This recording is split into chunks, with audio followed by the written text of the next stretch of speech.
मैं मौत के लिए कदम लेकर आया हूँ, मैं तैयार हूँ और मुझे मारना है, मेरे बच्चों समेत मारना। मैं इस दुनिया में रहना ही नहीं चाहता।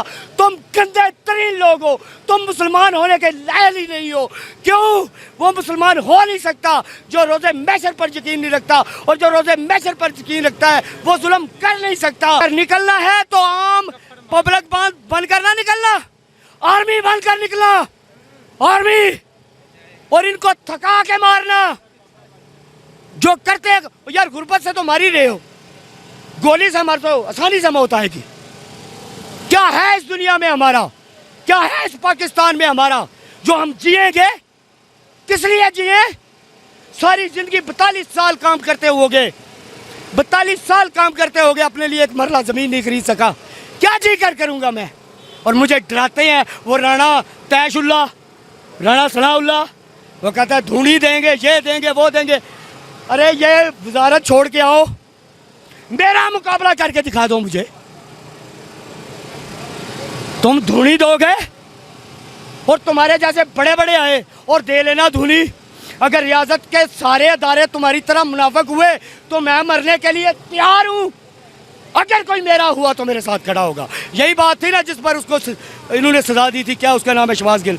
यही बात आज मैं कर रहा हूं। मैं देखना चाहता हूं कि आज मेरे साथ कौन खड़ा है, आज पाकिस्तान के साथ कौन खड़ा है। यहाँ के सारे लोग जालिम है, कवानीन है, ये कसम खुदा की काले कानून है। ये गोरू ने हमें गुलाम बनाने के लिए बनाए हुए हैं। मेरे साथ वो शख्सियत जिनके आपने अक्सर इंटरव्यूज देखे होंगे, बड़ी एक दर्दनाक जो देखने से लग रहे होते हैं, मजबूर हालत में जज्बाती मनाजर में बोल रहे होते हैं। नाम है इनका समर इकबाल। अस्सलाम वालेकुम सर। जी वालेकुम सलाम सर। मुझे ये बताइएगा समर इकबाल कौन है और इस महंगाई के दौर में वो घर कैसे चला रहा है?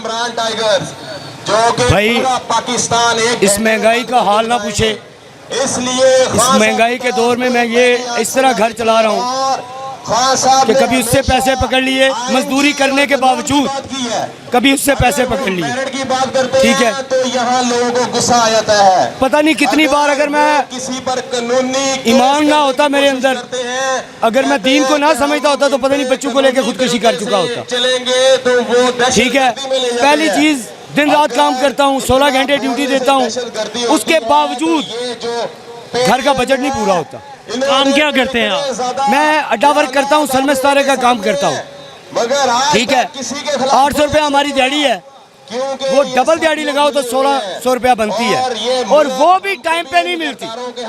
और हमारे पास कोई अदारा नहीं है जो हमें हमारे घर की दहलीज पर इंसाफ कम से कम इतना ही दे सके कि कोई हमारी मजदूरी ना खा सके। आप जाएं जिस मर्जी के पास जाएं, वो लेन देन का मामला बना देगा, मजदूरी का मामला भी, ठीक है। ये हालत है इस वक्त कि मैंने आज अपने भाई से 5000 रुपया लिया था पिछले हफ्ते देने का वादा किया था, नहीं दे सका। आज उसने मेरी बेइज्जती की तो उस 5000 में मैं 2000 रुपया उसको सेंड कर सका। ये हालात है मेरे घर के। मेरी बेटी बीमार है, मैंने उसको अल्लाह के रहमो करम पर छोड़ा हुआ है, ठीक है। जब ज्यादा उसकी तबीयत खराब हो जाती है, जनरल ले जाता हूँ, वहाँ से वो ट्रीटमेंट कर देते हैं, बोतल वगैरह लगा देते हैं। बाहर आता हूँ, वो जो दवाई लिख कर देते हैं बाहर से, वो नहीं ले पाता, ठीक है। ये मैं सच बता रहा हूँ आपको, अपनी जिंदगी का वो कड़वा सच जो मैं कहना नहीं चाहता था यहाँ पे, क्योंकि लोग ये ना समझ लें कि पता नहीं मैं इसलिए बातें करता हूँ।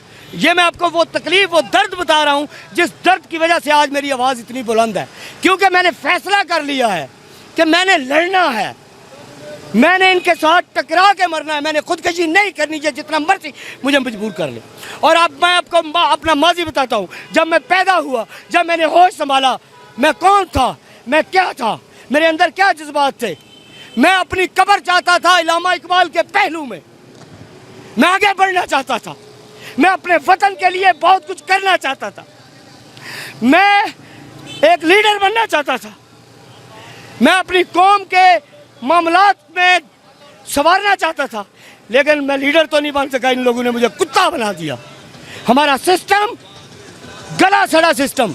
और ये भी मैं आपको बात बताता चलूं, ये मत समझिएगा कि मुझे जिंदगी में आगे बढ़ने के मौके नहीं मिले, लेकिन मेरे बाप ने मुझे रिश्वत देना रिश्वत लेना और बेईमानी करना नहीं सिखाया, जो कि मेरी सबसे बड़ी कमजोरी है, जिस वजह से मैं आगे नहीं बढ़ सका। ये नहीं आपको अदारे नजर आते हैं इनमें करप्शन है, हमारे सिविलियन में भी बहुत करप्शन है। जहाँ भी आप चले जाएं, जो मिल मिला के नहीं चलते वो आगे नहीं बढ़ते। मैं एक सिर्फ एम्ब्रॉयडरी कारीगर नहीं हूँ, मैं एक पूरा डिज़ाइनर हूँ। कलर कॉम्बिनेशन कर सकता हूँ, सेटिंग कर सकता हूँ। आप जाएं लिबर्टी मार्केट में जाके मेरा पूछें समर इकबाल कौन है, वो आपको बताएंगे कि वो एक सैंपल बना दे, हम लाखों रुपया उससे कमा लेते हैं। लेकिन अफसोस हमें देने की बारी जब आती है तो कंजूसी करती है। क्यों? कि उन्हें पता है कि रियासत मेरे साथ खड़ी ही नहीं, रियासती इदारे मेरे लिए है ही नहीं। कौन सा रियासती इदारा मेरी सपोर्ट करता है? और मैं, आप कहेंगे मेरी हर बात चीफ जस्टिस यादरिया पर आकर कैसे ख़त्म हो जाती है? इसलिए ख़त्म हो जाती है कि मैं ये समझता हूँ कि जब भी मैं आवाज़ उठाता हूँ, कभी मुझ पर 751 लगा दी जाती है। लगी है मेरे ऊपर 751। एक शख्स के साथ पास मैंने मजदूरी की थी, पैसे लेने के लिए लड़ाई होगी उससे मेरी, उसने मुझे थप्पड़ मारे, मैं थाने गया, मेरे ऊपर 751 लगा दी। मैंने कसम खुदा की, उस दिन मेरा दिल था मैं कोर्ट की छत से छलांग लगा दूं, क्योंकि मुझे 751 में जमानत वो नहीं था मेरे पास, मुचलके नहीं थे, मुझे सुलह करनी पड़ी, अपने पैसे भी गए मेरे। उस दिन से ये जो कवानीन है, ये कसम खुदा की काले कानून है।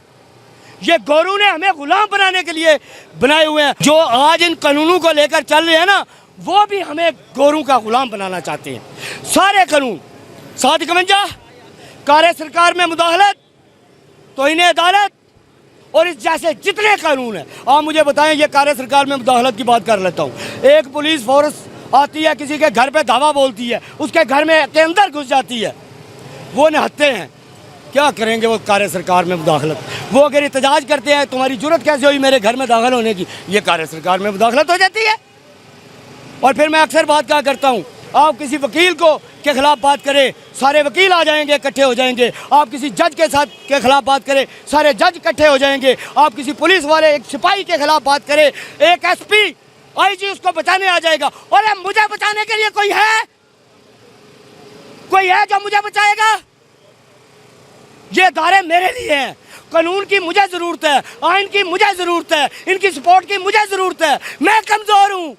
और लेकिन अफसोस, आप जाए पूरे पाकिस्तान का मुताले कर ले, सर्वे कर ले, ये जब भी सपोर्ट करते हैं, ये ताकतवर को सपोर्ट करते हैं, कभी कमजोर को सपोर्ट नहीं की इन्होंने। एक कोई तारीख का वाकया बता दे, आज मुझे यहाँ हमजा शबाज शरीफ थप्पड़ मार, मुझे अगर थप्पड़ मार दे मैं उसका कुछ नहीं बिगाड़ सकता।